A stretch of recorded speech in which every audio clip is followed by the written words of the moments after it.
Hi everyone, Jaimie Madison here. Welcome to my YouTube channel. Today I'm going to have some Bristol smooth card paper. This is the 300. And then I got this stamp set from Dawn Marie's channel. She was doing a stash, so I was super excited to pick this up. I just wanted to show you how I store my die cuts. I keep them on a magnet strip, and then I take some double-sided tape and run it down the magnet strip, because the little pieces, even though the magnets are strong, they come off real easy. So I just wanted to give you a little sneak peek on how I store my die cuts. So I'm going in with my powder tool, and I'm going to tap the back of this so more of the powder comes out, because I'm going to be doing a lot of heat embossing in this video. It's pretty much all heat embossing with some ink blending. So it's a nice simple card, but definitely want to make sure you prep your surface before you start this card. So I'm going in with that stamp set. That's the Hero Arts Kid stamp set. And I got all the tree branches. I didn't take all of them, but I did take the 4 and put that at the top of my page. And this is the Bristol Smooth in 300. Just wanted to recap on that. And I'm using the VersaFine in Onyx Black. This ink, if you use it quick enough, stays sticky long enough that I can heat emboss this. So I'm going in with some black heat embossing. This is by Recollections or Recollections. I always want to say Recollections. But yeah, it's by Recollections in Onyx Black. And like I said, it stays tacky long enough that you can heat emboss it. Because lately, whenever I've been doing my cards, it smears on me. The ink, I let it dry for a good 5 minutes, and it still ends up smearing. So I went and bought some black and some clear, because I've been using this Bristol Smooth card paper, and I like using it, but I don't want it to smear on my white cardstock.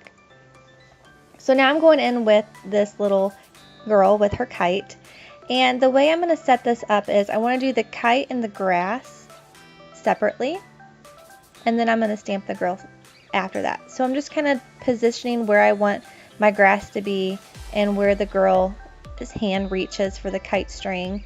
And then I'm going to move that girl back, and I'm just going to go ahead and stamp the grass and the kite. And then I do stamp these twice. So same with the tree branches. I also went in with my ink and stamped it twice as well. So just for future reference, I do stamp these twice. And somehow I end up getting a tad bit of ink next to my kite. It doesn't end up running the picture here. I just took my paintbrush and kind of smoothed off that embossing powder so then I could heat set that. And then I'm going to be going over it with ink anyways, so you won't end up seeing that tiny little black smear right there. I'm not even quite sure how that happened. It almost looked like a piece of felt or lint got on my page and picked up the ink. So I am making sure that my heat tool is running the whole time that I'm doing this. So it is definitely nice and hot. I don't want my paper to warp at all. So make sure that whenever you are heat embossing, your heat tool is definitely hot. And then I'm going in with that little girl and lining her up. And I did end up stamping her 3 times because her hair bun did not want to stamp really well.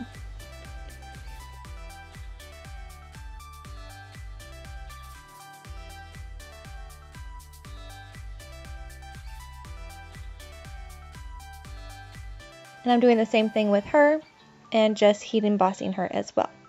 So now that I heat embossed all of my stamping, I'm going straight in, and I put on the side of the screen what my distress ink is that I'm using, and it is in the order that I use them as well. So right now I'm using Chip Sapphire, and then I'm going to go in with Mermaid Lagoon, and then I'm going to go in with Peacock Feathers.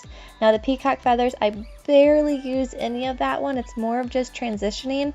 I really wanted it to be really light at the top, almost white, because this card is going to be inspired by the Color Throwdown. I've been really loving the Color Throwdown lately, and I've been wanting to participate in it and try to do a Color Throwdown every week. So this is for the Color Throwdown, and the colors were blue, white, and gray.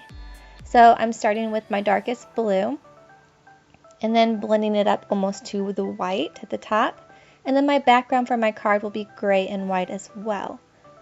So I just love this card. I think it's so light and airy, and I just really enjoyed this card making process.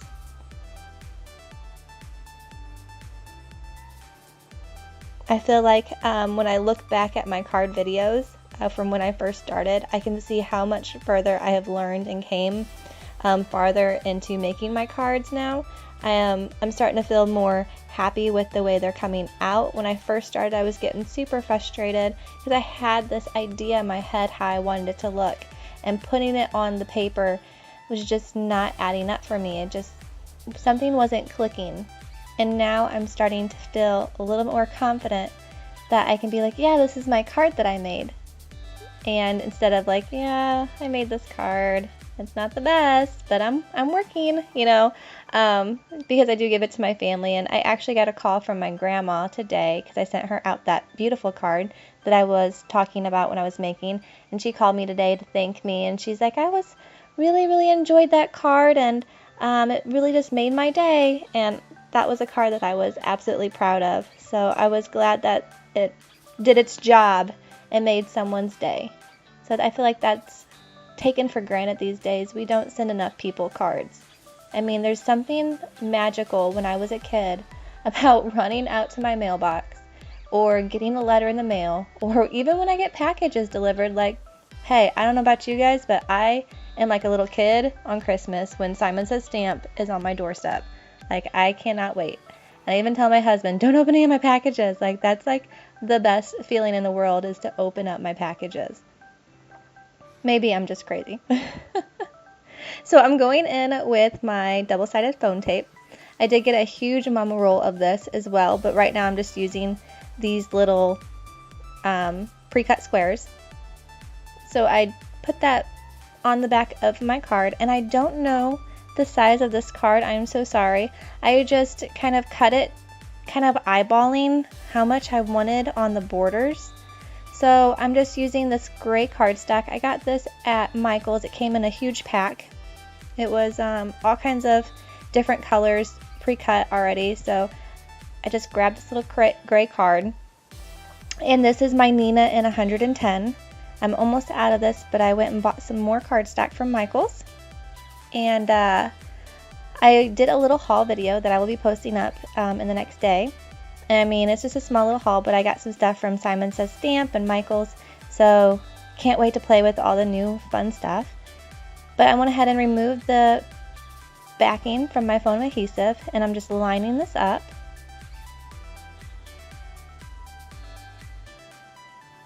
And we are so close to being done. So what I did next was I took the scrap piece of gray cardstock that was left over from when I from when I cut for this background. And this was just a little scrap piece that I had left. And I stamped Thinking of You. And I'm also going to heat emboss this as well. We couldn't have everything else heat embossed and not the little sediment. So I just went ahead and heat embossed that. And then I'm going to cut this down. I did leave the cutting process in the video, so you can see how much I fidget with stuff. But I'm going to have to get me a new blade for this. I've been doing so much cutting lately that my blade is starting to get a little bit, you can see right there on the corner, it's starting to get a little bit dull, and it's starting to leave a little bit of like flailings left behind when I cut. I don't know how long your guys' blades last on these Fiskars, but I mean, I've done a lot of cutting, so I should have bought some extra blades the other day when I was at Michael's, but I didn't think it was getting that bad yet. But when I was doing this card, then I was like, yep, it's time to get a new blade. So I'll have to head back to the store and get that as well. So as you can see, I don't measure anything. I just pretty much eyeball it. And then I just took the same foam adhesive that I used for the back and just put 2 little foam squares on there. And I'm going to show you how I line up my sediment here. So whenever I'm doing it and I have it ending, but I want to be right there on the corner, I just grab my acrylic block and I just put it on the corner, like the side of my card, and push it up against it so I know it's nice and center with that as well, and it works really well. So you could be done right here if you would like, because you know how I'm always like, if you don't want to go the next step, you don't have to, but I'm all about going that next step. Let's just take it one more step higher. So I went ahead and got my sequins out from Simon Says Stamp. These are just in their clear, and I will have everything linked down below as well. And then this is just my Tombow glue. If you guys know a better glue that I can use for my sequins, please let me know, because I just bought this jewel picker, and this one I got off of Amazon, because my quick pick kept holding onto the sequins as well, and every time I go to put it onto the glue, it doesn't want to release off of my picker. So I bought this one, which will be in the haul video as well, from Amazon. And some of them want to release, but some of them it wants to stay. So I'm thinking that my adhesive is just not tacky enough. So if you guys know a really good adhesive for sequins, please let me know. That would be amazing. And then I'm just using my glitter pen and Wink Stella. This is in clear.